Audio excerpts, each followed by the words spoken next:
Padahal tiap minggu tugasku itu membaca, pimpin ibadah rumah tangga. Bisa-bisanya itu saya bilang, memang betul Allah sudah bersihkan saya betul-betul perbedaannya jauh sekali. Kita di Kristen itu disuruh fight di gereja itu kayak bagaimana ini para jemaat kita harus meminta. Dan itu pengalaman saya, Ustadz, diusir pagi-pagi, Ustadz. Majelis aktif. 2 periode di gereja. Sebagai majelis penatua.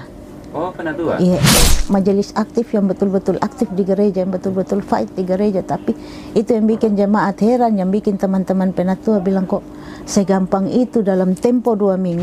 Memang semua itu benar di Kristen itu seperti itu. Saya bilang, ternyata selama ini kita di Bismillahirrahmanirrahim. Ya ayyuhalladzina amanu udkhulu fis-silmi kaffah.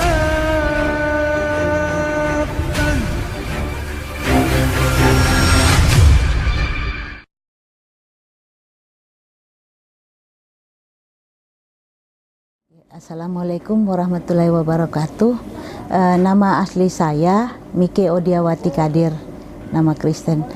Saya dari Kupang NTT, masuk Islam 2019 di Masjid Al-Markas Makassar. Oh, agamanya dulu? Agama awal saya Protestan. Dulu sebagai jamaah biasa atau aktif ini gereja? Saya waktu itu majelis aktif. 2 periode di gereja. Sebagai majelis penatua. Oh, penatua? Iya. Khotbah ya? Iya. Okay. Waktu saya masuk Islam, saya masih aktif itu, masih kegiatan gereja. Oh iya, gereja. Jadi, iya. Di Makassar? Di Kupang. Oh, di Kupang. Di Kupang, iya. Ibu kenapa bisa bersentuhan dengan Islam? Maksudnya dapat informasi apa tentang Islam sebelumnya? Kan bukannya dapat Islam itu di framing tidak baik kan? Ya, alhamdulillah itu mungkin semua jalan Allah, itu semua sudah takdir saya. Waktu itu tidak juga ada orang bilang pengaruhi atau apa, Ustadz. Cuman saya sering nonton, kebetulan di keluarga juga ada yang ini, cuman tidak terlalu peka begitu komunikasinya Islamnya. Tidak terlalu bersentuhan, tidak terlalu Oh, ada yang Muslim? Ya, cuman jauh, keluarga jauh. Alhamdulillah, waktu bulan apa itu ya, saya dapat hidayah itu sepintas saja, Ustadz. Itu memang bagaimana saya saja juga heran. Terlintas saja itu tulisan Islam itu. Di mana? Di waktu saya sama almarhum suami sama anak-anak ini lagi nonton televisi. Nah, di situ terlintas 3 kali ini tulisan Islamnya lewat. Di situ saya, kenapa ada? Memang saya dari kecil itu hobi, Ustadz. Nah, lihat-lihat pakaiannya orang Muslim, acara-acaranya orang Muslim, suka dengar nonton ngajinya Ustadz Danu, kalau tidak salah, acaranya Ustadz Danu. Itu di situ asiklah Islam ini. Satu yang saya pegang dari Islam itu hidupnya apa yang ada kita nikmati. Maunya mati itu kan kita nggak bawa apa-apa, Ustadz. Lain kalau kita di agama seberang kan. Ya dari situlah mulai rasa ini, ditambah ada penglihatan tulisan itu. Saya sempat sampaikan ke suami, sempat didiamkan lah, ya namanya begitu kan pasti kaget suami.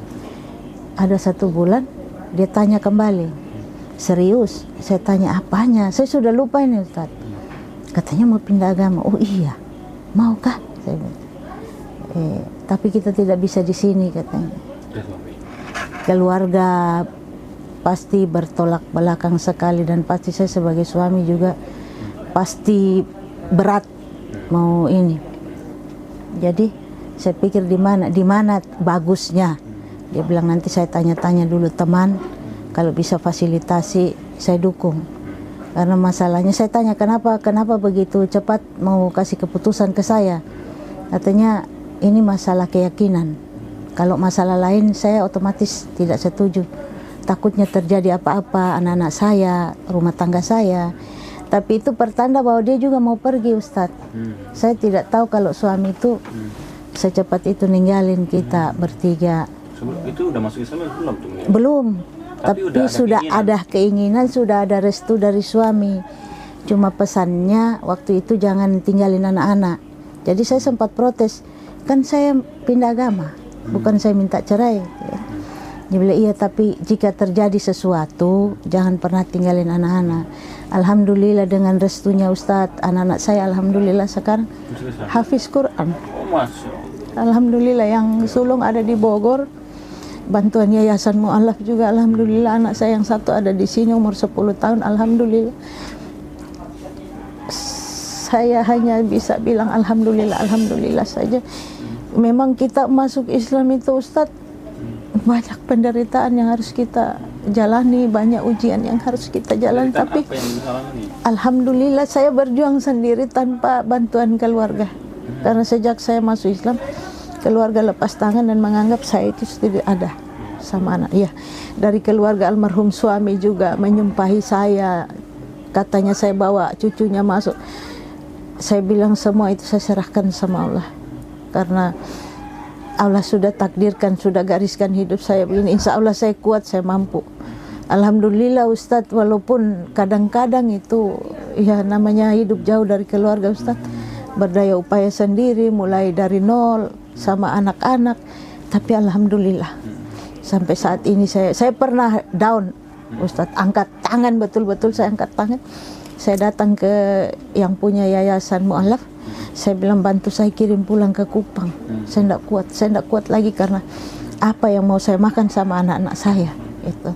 Tapi di dalam hati kecil itu kayak bagaimana setelah saya pulang kembali ke kos saya, kayak ada yang bilang sholat ya. Saya ambil wudhu, saya sholat, saya bilang ya Allah minta ampun.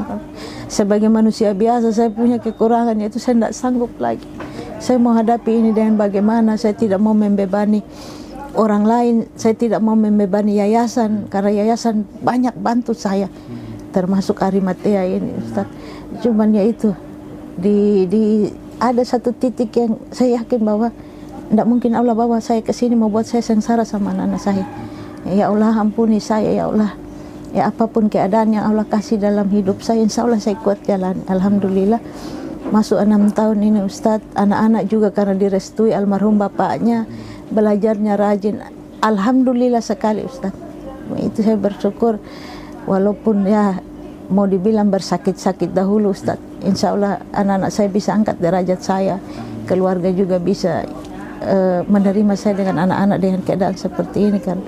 Memang jauh dari keluarga itu Ustadz, menyakitkan Ustadz. Di saat kita butuh bantuan tidak ada yang peduli. Saya semacam ini, tapi alhamdulillah juga Ustadz, Allah kasih orang-orang terbaik untuk bantu saya sama anak-anak saya.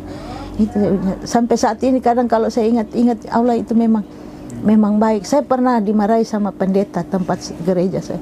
Oh seperti itu kau pergi ke sana, ternyata saya bilang kan pribadi saya. Terserah kalian mau benci saya, kalian mau ngatain saya apa, tapi saya saja sampai saat ini saya tidak percaya saya bisa sini di agama ini. Karena itu saya majelis aktif yang betul-betul aktif di gereja, yang betul-betul fight di gereja. Tapi itu yang bikin jemaat heran, yang bikin teman-teman penatua bilang kok segampang itu dalam tempo 2 minggu suami meninggal kita ke sini dengan pakaian di badan Ustadz, modal hanya mau cari Islam.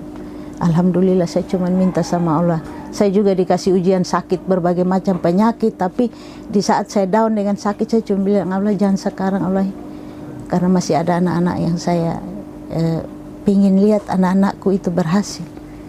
Saya pingin sekali. Memang secara finansial kita mu'alaf itu memang jauh minus sekali, cuman dengan adanya pekerjaan sedikit-sedikit, serabutan, alhamdulillah Ustadz, saya serabutan yang penting halal, berkah untuk anak-anak saya, cukup untuk saya makan minum, alhamdulillah. Kemarin tanggal 4 Agustus itu menikah juga, suami ini cuman tukang, tapi saya bersyukur alhamdulillah bisa bimbing saya sama anak-anak, bisa nasihati saya, itu saja. Itu yang alhamdulillah sekali Ustaz. Saya saat ini yang mau dibilang bangga karena anak-anak saya itu hafiz Quran. Itu ya Ustaz.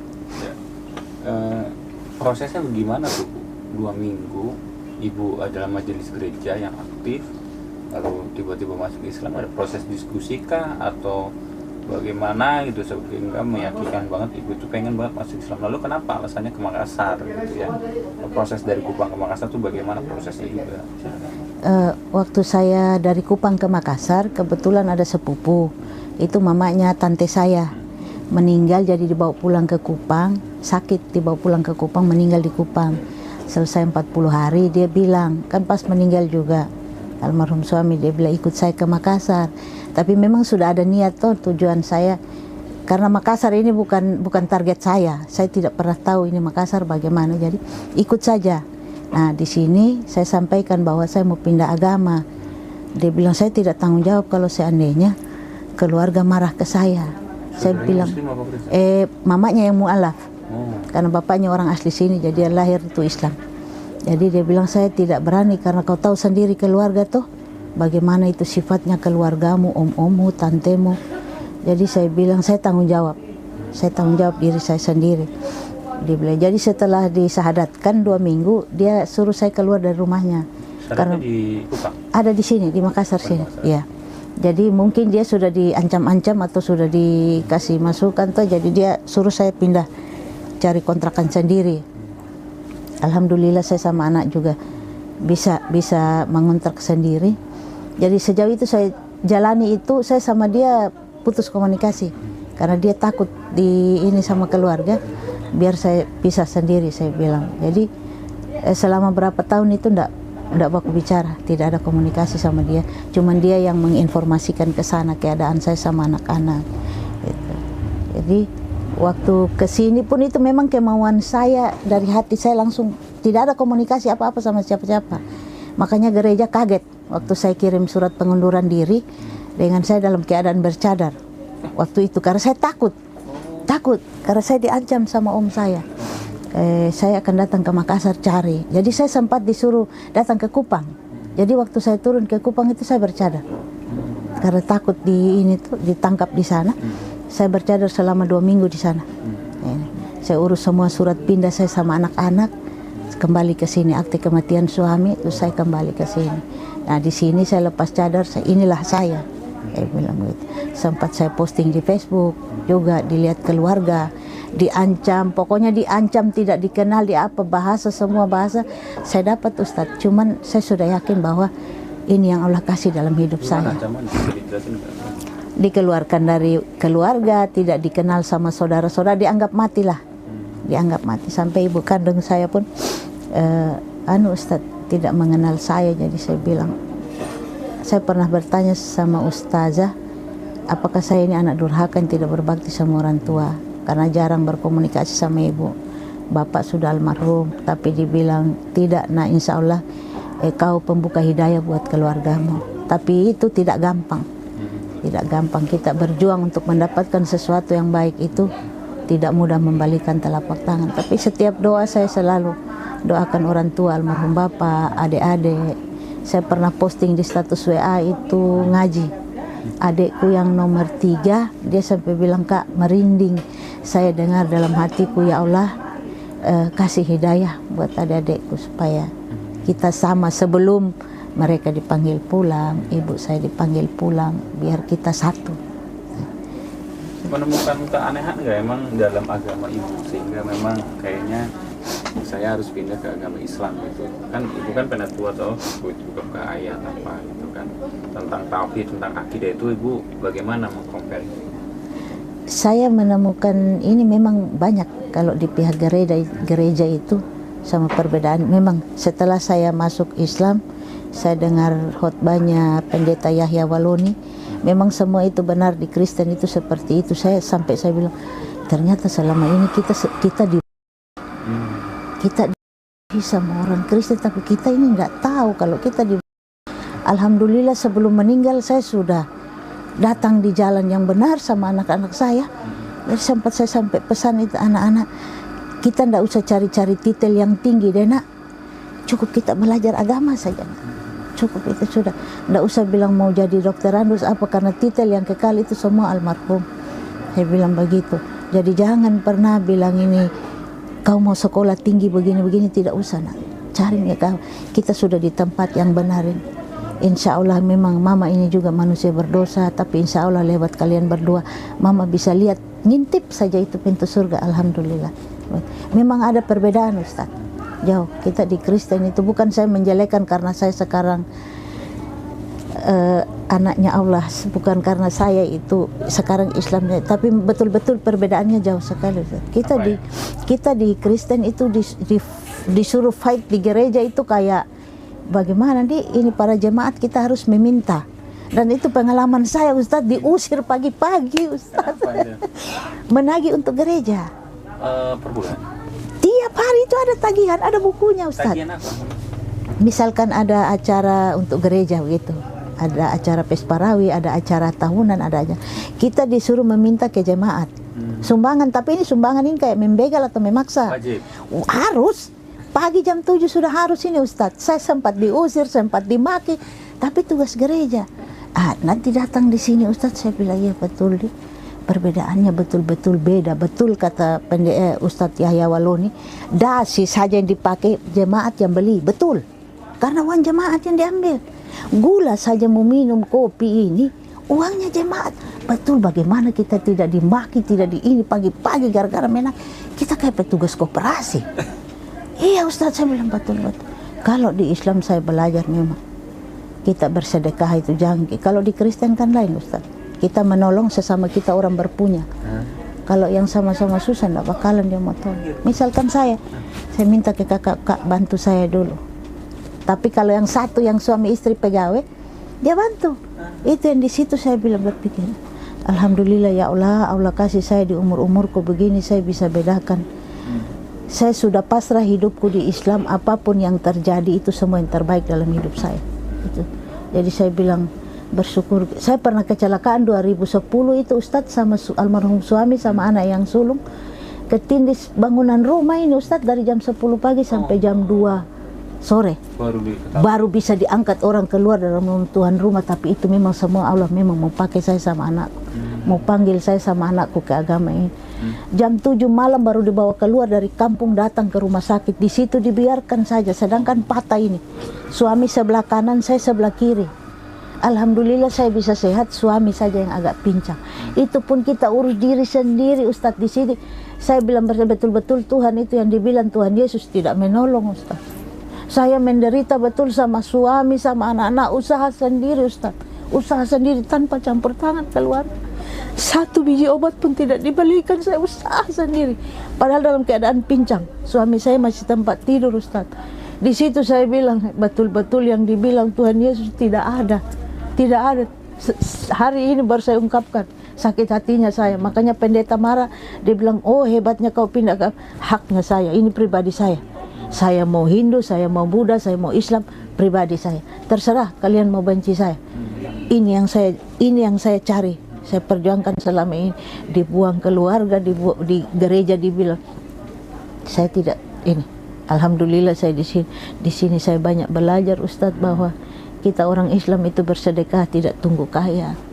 Saya bersyukur Ustadz walaupun pekerjaan cuma serabutan. Alhamdulillah saya bisa bantu orang. Saya bisa bantu sesama yang datang minta. Kalau tidak ada saya bilang tidak ada. Tapi kalau ada, alhamdulillah dapat ini. Suami juga orangnya tidak pelit, suka membantu. Saya bilang alhamdulillah. Ya Allah saya tidak minta apa-apa, saya cuma minta sehat badan, bisa bantu sesama. Saya tetap di sini. Memang kadang-kadang saya galau, Ustaz, kenapa keadaanku begini? Tapi setelah berpikir, jangan kita membedakan yang sekarang dengan ini. Kan ada ayatnya Allah itu lebih baik yang terbelakang daripada yang kemudian. Kan saya berpikir, ya mungkin saya dikasih nanti terbelakang, tapi insya Allah pemberian Allah itu bisa saya manfaatkan untuk orang lain, bantu orang lain. Alhamdulillah Ustadz saya bisa bedakan di agama yang dulu sama agama. Bukan saya menjelekkan, tapi kalau ditanya semua mu'alaf pasti ada alasannya. Dia di sana di ini. Bagaimana? Saya sempat itu dikasih masuk di grup Aswaja kalau tidak salah. Saya tidak paham itu grup apa Ustadz. Kadang ditanya Islam apakah? Saya ini setahu saya di Indonesia Islam Muhammadiyah sama NU. Saya jalani yang Islam yang saya tahu. Bukan Salafika Wahabi. Aduh, berarti sama juga ini ajaran kayak di Protestan. ada Adventnya, ada Pentakostanya. Bagaimana ini cara? Iya, saya pernah diajak itu belajar di hotel, difasilitasi belajar mengaji, belajar ini, tapi saya bilang saya takut karena saya belum paham dengan Islam sebenarnya. Jadi saya ikut yang saya tahu ini, sholat 5 waktu, puasa 30 hari. Saya itu ada sholat duha, ada sholat tahajud, ada sholat qobli subuh, itu yang saya jalani. Puasa Senin Kamis, Ustadz. Yang lain-lain saya takut terjebak. Karena waktu di Kristen saya pun hampir dibakar dalam rumah karena terjebak ajaran sesat. Untung saya lolos, Ustadz. Kalau enggak sama teman-teman yang 5 orang hangus terbakar di dalam. Wih, saya bilang betul-betul perjalananku ini. Tapi alhamdulillah, Allah memang betul-betul. Waktu kecelakaan itu, Ustadz, kalau bilang meninggal, meninggal. Tapi alhamdulillah tubuh sama anak saya itu termasuk kuat. Karena dalam runtuhan rumah beberapa jam. Dipikir meninggal sama warga, diangkat masih ada suara. Alhamdulillah, itu 2 bulan menderita sakit, Ustadz. Saya tidak menjelekkan agama yang kemarin, tapi saya bisa bedakan di mana yang terbaik itu, Ustadz. Dulu kan majelis gereja penetua tentu dapat fasilitas dari gereja ke. Nah, kalau di Islam sekarang jadi mu'alaf, hidupnya susah, gak kayak dulu. Iya. Tapi yang ibu rasakan sekarang gimana? Tapi lebih baik saya di Islam. Saya sudah buktikan itu, Ustadz. Saya sama anak-anak saya pernah tidak makan. Karena saya berjuang sendiri-sendiri. Tapi alhamdulillah Allah itu memang, mau dibilang Allah itu memang maha tahu umatnya. Di saat saya susah sama mie 1 bungkus, selesai makan, anakku yang sulung bilang, "Mak, tidak ada nasi." Saya bilang, "Tidak ada, Nak. Mama belum kerja. Sore ada yang antar beras. Alhamdulillah. Bu, ini ada sedikit sumbangan, ada mie, ada telur. Alhamdulillah, saya masak, kasih anak-anak makan." Di situ saya bilang, makanya saya sering, Ustadz, bicara sama yang Islam asli. Kadang mereka tidak yakin. Tante, ibu, kenapa kita yakin sekali dengan keadaan, sedangkan kita cuma punya pekerjaan satu, cuci piring. Saya bilang, kalau kita bersyukur, Dek, insya Allah akan Allah tambahkan. Tapi kalau kita mengeluh, malah Allah bikin kita lebih ini lagi, kira-kira mau sampai di mana ini umatku, mengeluh terus di situ. Jadi di situ saya belajar, saya bilang, bagaimana mau dibilang susah, alhamdulillah ada saja rezeki, ada saja rezeki. Makanya saya selalu bilang ini suami yang ini, jangan pernah mengeluh, jangan pernah mengeluh. Dulu saya suka mengeluh, ya Allah, saya kadang sholat itu, Ustadz, saya bilang saya pasrah, Ustadz, Allah, saya tidak bisa bilang apa. Karena saya yakin Allah tahu pikiranku, Allah tahu apa yang saya mau. Saya cuma ingin anak-anakku makan, itu saja. Alhamdulillah Allah jawab lewat orang, kasih. Di situ saya belajar, Ustadz, kalau kita memberi, pasti Allah balas. Di saat kita memberi dengan ikhlas, Allah. Satu juga, kalau orang minta tolong, Ustadz, kalau kita tulus mengerjakan itu, insya Allah pasti itu ketulusan kembali di saya. Saya kemarin mau menikah ini, Ustadz, 0. Tidak ada apa-apa. Cuma calon suami ini berjuang mati-matian, tapi alhamdulillah rezeki itu ada saja, ada saja. Dan saya pikir statusku seperti ini, kalau kita cuman pergi berdua begitu-begitu kan pasti jatuhnya fitnah. Iya, Ustadz, toh kalau memang serius mau menjalani hidup ini dari 0, kita mulai dari awal, saya siap. Alhamdulillah, dia bilang iya, kita bismillah.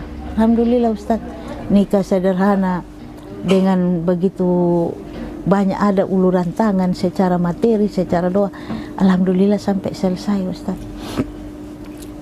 Ibu ada rasa kangen sama keluarga, terus pengen mereka harapannya masuk Islam atau gimana? Saya pengen, satu keinginan saya itu kita kumpul satu keluarga yang satu keyakinan. Itu selama ini saya minta sama Allah, ya Allah, kalau bisa Allah kun fayakunnya Allah itu untuk keluargaku. Itu saya pingin sekali sebelum meninggal mama, saya mau mama itu bagaimana, karena orang Kristen hidupnya hanya berpikir harta, kemewahan. Ini mama saya itu bukan saya menjelekkan ibu kandungku, tapi pilih kasih. Siapa anak yang datang bawa uang disayang, cucunya diperhatikan. Tapi kalau tidak dikasih, tidak bakalan diperhatikan. Saya cuma pingin mamaku itu berubah sebelum Allah panggil. Adik-adikku juga begitu. Saya dihubungi kalau ada butuhnya, Ustaz. Kak, minta uang dulu.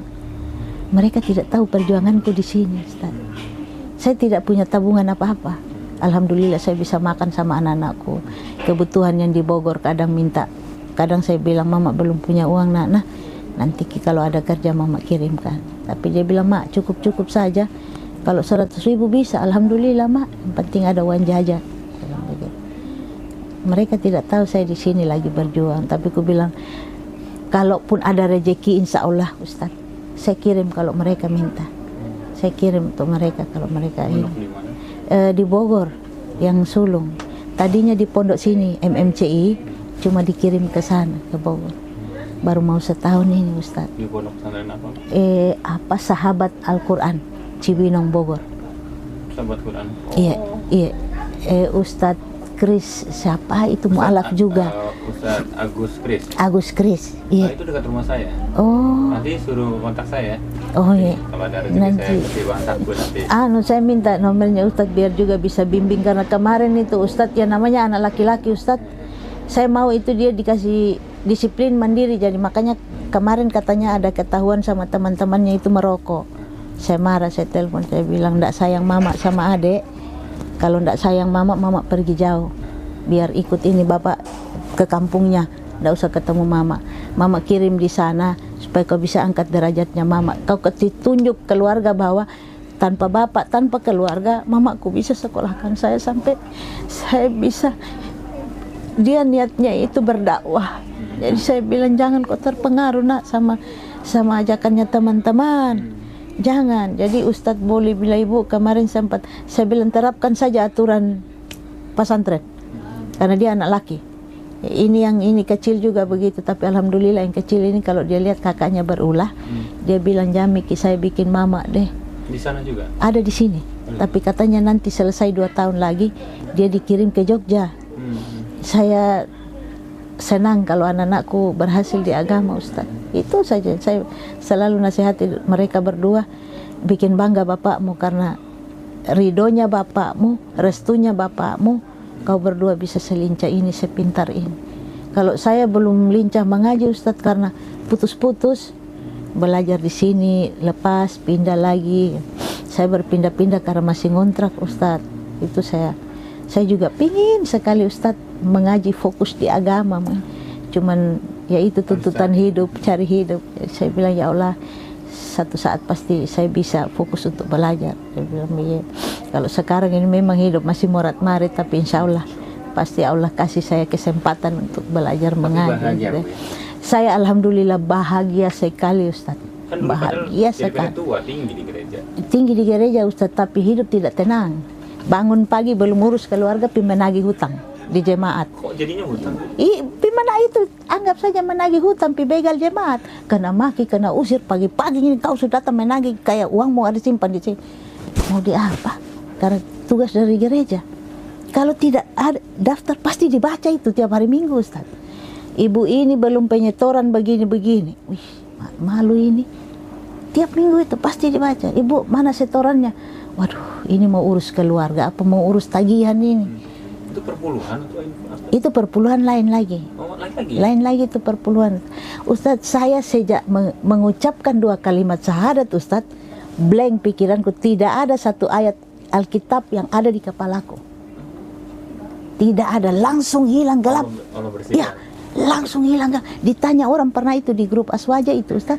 Mereka saling bagaimana? Ya, saya sampai bilang, kalian ini mu'alaf. Toh, artinya kalian sudah dikasih hidayah sama Allah, memeluk agama Islam, datang di agama Allah yang benar, jalan yang benar. Kenapa masih bawa-bawa itu isi Alkitab? Apa yang mau dibahas di situ? Menyebut-nyebut lagi itu nama-nama orang yang buat saya tidak kenal itu orang-orang, Ustaz. Betul-betul saya bilang, saya tidak tahu yang mu'alaf lain, tapi saya begitu mengucapkan 2 kalimat syahadat, hilang semua. Saya tidak ingat satu pun. Kadang saya nonton live Ustadz Suma, dia sebut itu, tapi ku bilang di mana itu? Saya tidak paham. Saya tidak paham lagi tentang ini. Mungkin itu yang bikin Allah juga uji saya, betul-betul uji saya dengan berbagai ujian sakit penyakit, dengan ujian ekonomi, saya bilang betul-betul saya itu lupa betul, hilang. Kayak amnesia begitu, Ustaz. Lupa sekali. Betul, sampai hari ini tidak pernah saya hafal satu ayat pun dalam isi Alkitab. Padahal tiap minggu tugasku itu membaca, pimpin ibadah rumah tangga. Bisa-bisanya itu saya bilang, memang betul Allah sudah bersihkan saya, betul-betul Allah Itu bersihkan. kalau yang nanya, oh jangan-jangan itu settingan aja, bukan mu'alaf. Ya, Muslim, ada memang takutnya. begitu. Kok nggak hafal Alkitab, buktinya gimana? Nah, cara meyakinkan mereka gimana, Bu? Ya memang saya sudah tidak tahu lagi itu isi Alkitab. Betul-betul tidak. Dan memang waktu tandanya saya mau masuk Islam itu Ustadz, waktu mau pentabisan majelis, saya beli Alkitab. Begitu saya pimpin ibadat, ini Markus kah, Matius kah? Saya begitu buka, kenapa jauh, hilang ayatnya yang lain Ustadz. Jadi saya, aduh apa saya baca ini? Tidak ada di dalam sini, ini Alkitab baru. Kenapa kurang isinya? Tapi saya tidak menyangka yang itu sudah tanda-tanda bahwa kau tidak dipakai lagi nantinya kau tidak dipakai lagi di Kristen itu. Jadi saya jalan pulang ibadat, saya bilang suami waktu itu, kenapa ini Alkitab isinya kurang? Dia bilang, kamu kan yang beli Alkitab. Iya, ini buka baru dari plastik. Kok bisa kurang? Karena cetak ya? Iya, bertanda apa ini? Tuhan, jangan kasih saya kenapa-kenapa deh. Saya tidak mau rumah tanggaku kenapa-kenapa. Kalau memang ada salahku sama Tuhan, jangan kasih keluargaku yang korban. Tapi ternyata itu semua tanda. Nanti saya sudah di Islam, iya. Baru saya mulai pikir kembali, oh ternyata semua ini tanda-tanda memang Allah. Dulu gereja apa namanya, Bu? Gereja Yakin Pariti. Di mana? Gereja Yakin. Di kampungnya suami di Kupang. Agak jauh di pedalaman. Dan memang waktu itu mau masuk majelis saja, suami menolak. Dia tidak mau karena Suami aktivis gereja juga? tidak. Dia menolak, dia bilang istri saya ini ada rada-rada bagaimana ya, mau dibilang menantu yang durhaka, menantu yang keras kepala, malu kalau dia naik di situ dia khotbah, sedangkan kehidupan pribadinya seperti ini. Tapi dari pihak gereja ngotot, bilang tidak bisa ditolak Pak, nanti jadi apa-apa rumah tangga atau anak-anak. Dia juga takut. Sudah ikut pentabisan saya bilang selama saya jalan pimpin ibadat ini bagaimana. Tapi saya bilang, saya minta maaf, saya tidak sindir siapa-siapa, saya tidak bicara orang, tapi memang ini saya ambil di Alkitab. Saya bilang begitu. Tapi ya begitu, habis selesai itu kayak hambar begitu saja Ustaz. Saya hanya menjalani tugasku, tidak baca lurus saja ini. Kadang saya suruh dia yang konsep, saya baca. Untuk saya tidak ada pemikiranku di situ bilang mau konsep, saya lebih sibuk kerja rumah daripada saya ini. Jadi kulihat jadwal, jadwal saya bilang bapaknya anak-anak, konsepkan saya ini dulu. Jadi saya hanya baca lurus saja. Berapa lama jadi pengkhotbah, Bu? 2 tahun masuk 3 periode itu. Saya pilih ini, memilih Islam. Alhamdulillah sempat gegian ke orang gereja tuh? Dibenci malah, heran. Kan saya sempat pasang foto dengan nama Islam. Kenapa ini orang ganti nama? Di situ saya muat sertifikat mualaf saya. Sadat di mana? Di Makassar sini. Sama Arimatia atau masjid? Al-Markas di gereja di Masjid Al-Markas. Ada masjid pusat di tengah kota sana. Di situ didampingi anakku 2 Ustaz. Mereka juga sahadat juga? Mereka katanya waktu itu peraturan Islam baru dari MUI, kalau belum balik berarti belum bisa. Jadi ini abangnya balik, Makassar Mu'alaf Center Indonesia, Ustadz Suma yang sahadatkan mereka berdua. Iya, alhamdulillah.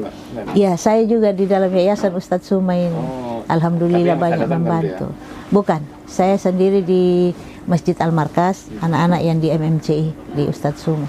Alhamdulillah kami punya sertifikat lengkap semua, alhamdulillah. Memang orang bilang, jangan masuk Islam ini karena mungkin mau cari kehidupan enak. Ya. Memang ada beberapa mualaf, teman-teman mualaf yang seperti itu Ustaz. Cuman saya sering bilang ke mereka, jangan bikin malu diri. Kita ini kasih hidayah sama Allah. Berarti Allah sudah tahu kemampuan kita, Allah sudah tahu ini umatku mau digembleng bagaimana, mau bagaimana pasti dia kuatin. Jangan sedikit-sedikit mengeluh di grup, ada bantuan, adakah uang, ada. Saya paling malu yang begitu Ustaz. Malu sama diri, malu sama badan. Dikasih sempurna sehat walafiat. Cari kerja yang halal. Biarpun pembantu. Saya ini Ustaz ada kerja tetapku, cuci piring. Saya tugasnya ada di Gedung Lestari 45 miliknya Bosoa. Itu kalau ada acara nikahan baru kita dipakai. Tapi setelah itu saya cari bersih-bersih rumahnya orang. Yang penting halal Ustaz. saya bisa kasih makan anak saya. Jadi kadang saya suka bilang teman-teman jangan berpangku tangan dan mengharapkan yayasan terus. Yayasan bukan urus kita saja, dan kita juga harus mandiri. Tunjukkan bahwa kita mu'alaf bisa. Jangan hanya sebentar-sebentar tanya, ada pertemuan, ada ini, ada itu. Oh, kalau ada begini pasti ada amplopnya. Saya sempat bertengkar sama teman-teman, saya sempat bikin grup. Di situ saya bilang jangan jadi mu'alaf amplop sama sembako. Malu. Kalau Ramadan memang haknya kita mu'alaf terima, zakat, apa. Tapi kalau tidak ya belum rezekimu. Rezeki itu Allah sudah atur. Iya, jangan mengharap saya malu. Saya ini menikah Ustadz karena saya ingin mandiri.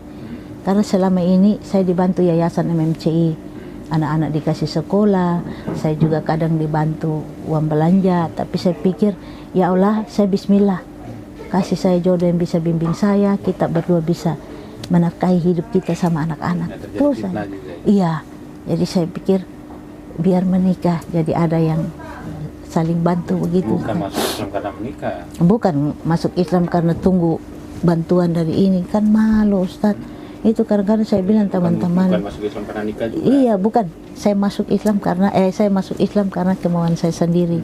Karena saya sudah masuk 6 tahun baru ketemu jodoh ini. Tadinya saya bilang ya Allah jangan nikah karena saya wanita kuat.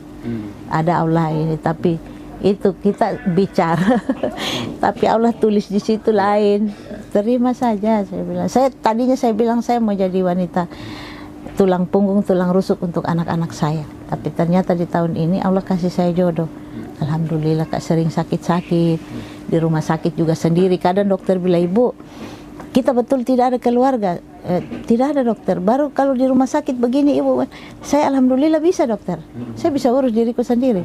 Saya di saat sudah sakit tidak bisa. Saya grek, lambung akut.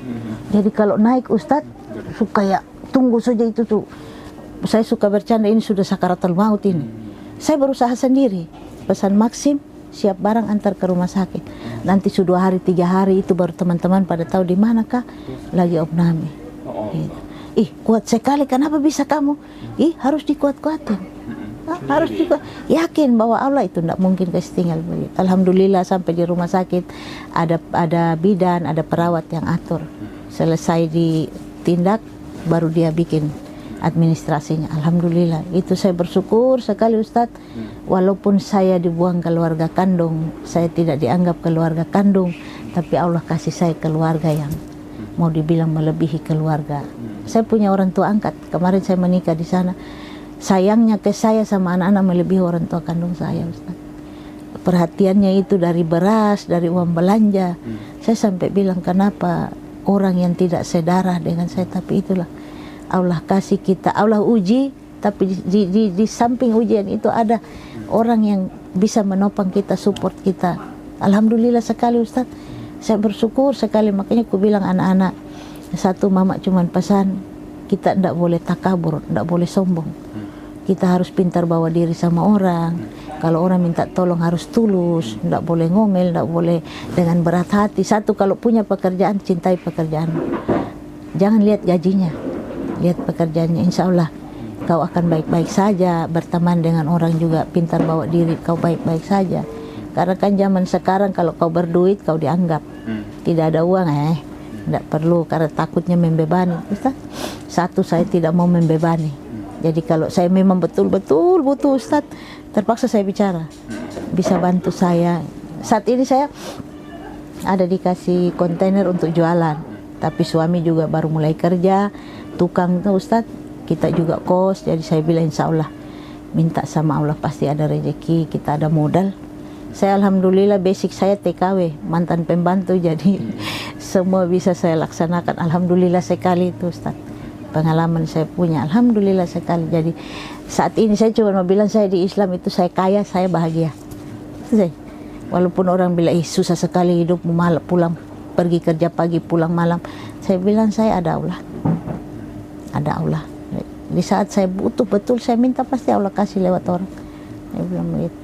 Tapi tidak langsung Allah bilang aku jawab doamu gini. Tapi saya tetap berharap bahwa saya tetap kasih harapanku itu bahwa ada Allah. Allah untuk saya dan anak-anak saya, untuk keluarga saya. Dan saya mau keluarga besar saya itu semuanya dikasih hidayah sama Allah supaya kita satu. Itu saja. Lalu bagaimana ceritakan hubungan ibu dengan Forum Arimatea? Kalau dengan Arimatea baik-baik saja, alhamdulillah. Karena ada ibu ada kegiatan apa dan sebagainya sama. Oh, kalau ini kita Arimatea ini katanya mau buka tempat jualan, cuman belum karena kasihan juga kayaknya modal. Kita, memang Arimatea itu dari dulu dia memang berusaha untuk membangkitkan kita para mualaf. Cuman kadang-kadang kita para mualaf itu tidak sabaran Ustadz, maunya instan kayak masak mie. Itu yang bikin saya kadang-kadang juga bilang, teman-teman ini Arimatea, MMCI ini mereka juga punya rencana pelan-pelan. Mereka juga manusia biasa, kasihan. Nah, ini bukan dana mereka. Kan ada donatur yang bantu. Prosesnya itu harus ada proses. Kadang ada teman-teman mengeluh, bagaimana sudah dapat uang? Jangan. Saya tetap berharap itu Arimatea bantu kita, tapi pelan. Kan pasti ada kabar, Ustadz. Oh Bu, ini ada bantuan dana jumlahnya begini. Apa kita mau bikin?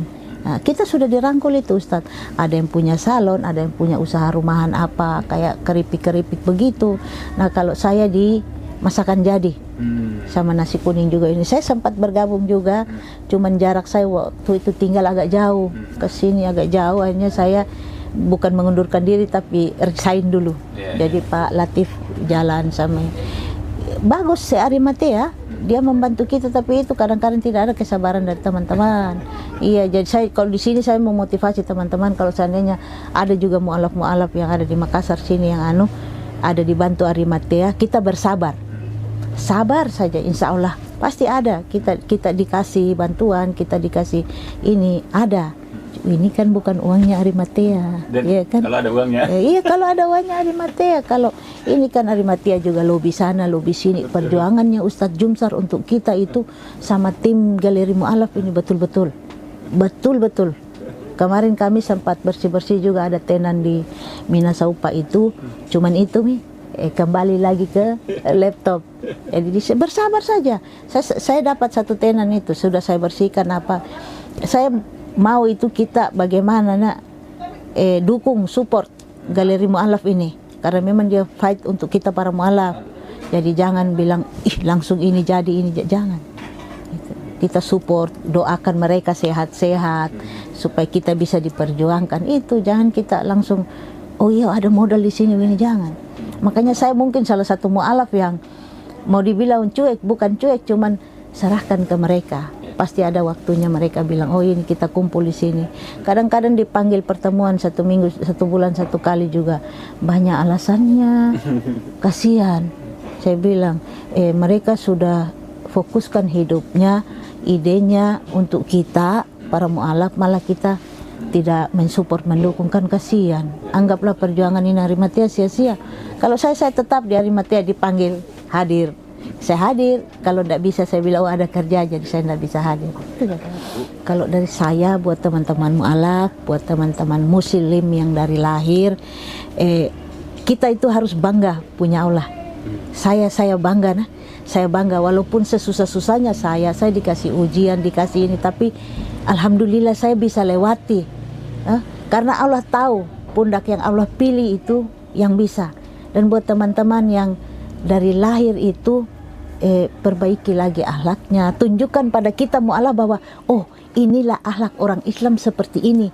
Jadi kita para mu'alaf pun bisa ikut bahwa oh mereka seperti ini, berarti kita bisa lebih lagi dari mereka.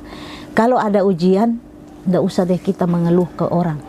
Saya tidak sempat kadang itu saya menangis, ya Allah ini saya keadaanku seperti ini, ya Allah Engkau maha mengetahuinya, Engkau yang menulis takdirku seperti ini. Kuat, sabar. Yang paling utama itu sabar. Walaupun menangis, sedih, apa, tapi sabar. Insya Allah, Allah itu tidak tidur melihat umatnya, apalagi kita yang mu'alaf. Pasti itu. Ada itu mu'alaf-mu'alaf.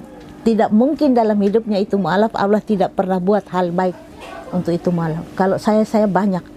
Satu saja contoh, saya bantu orang. Misalkan dia datang, Bu, ada beras, saya kasih. Besoknya itu pasti ada balasan Allah. Saya kasih 1 liter, yang datang 3 liter. Cuman itu. Jadi saya minta teman-teman mu'alaf, jangan pernah patah semangat. 1, jangan putus asa. Dan jangan pernah punya niat bilang, saya berpaling deh, jangan. Karena itu kita mempermainkan Allah, kita mempermainkan keyakinan. Kalau kita permainkan manusia dunia, tidak apa-apa. Tapi kalau Allah, jangan pernah. Insya Allah awalnya itu tidak enak, tapi insya Allah akhirnya itu pasti alhamdulillah, alhamdulillah. Itu saja. Jazakallah khair Bu atas sharingnya, semoga bermanfaat. Assalamualaikum warahmatullahi wabarakatuh. Saya Jumsa Rahman, Ketua Forum Arimatea Sulawesi Selatan.